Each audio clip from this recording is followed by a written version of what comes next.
د پاکستان د ځینو ایالتونو کشمیر، ګلګت بلتستان او سرحدي سیمو چارو وزارت د دغه هیواد له بېلابېلو ایالتونو غوښتي دا ډاډ ترلاسه کړي چې د پی او آر کارتونو درلودونکي افغانانو سره منفي چلند ونه شي او په هیڅ ډول ونه ځورول شي. په داسې حال کې چې د پی او آر په نوم د افغان کډوالو د کارتونو د اعتبار د مودې له ختمېدو 6 ورځې تېرېږي، د دې کارتونو د تمدید لپاره لا هم هڅې روانې دي. د پاکستان دغه ایالتونو په یو رسمي مکتوب کې چې د جمعې په ورځ د ملګرو ملتونو د کډوالو عالي کمشنرۍ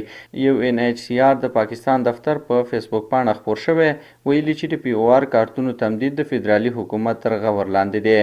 دغه وزارت په اسلام آباد کې د کورنیو چارو وزارت له سکرتر جنرال او د پنجاب، سند، بلوچستان او خیبر پښتونخوا د پولیسو له مشرانو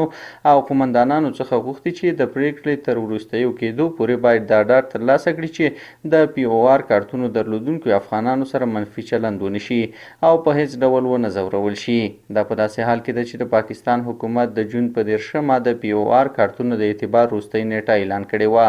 په ورته وخت کې د پی او آر کارت درلودونکي یو شمېر افغان کډوال د پاکستان له حکومته غواړي چې د کاروبارونو او حسابونو د راټولولو لپاره ډیر وخت ورکړي. د پی او آر کارتونه په 2009 میلادي کال کې د ملګرو ملتونو د کډوالو عالي کمشنرۍ UNHCR لخوا افغان کډوالو ته ورکړل شوي وو.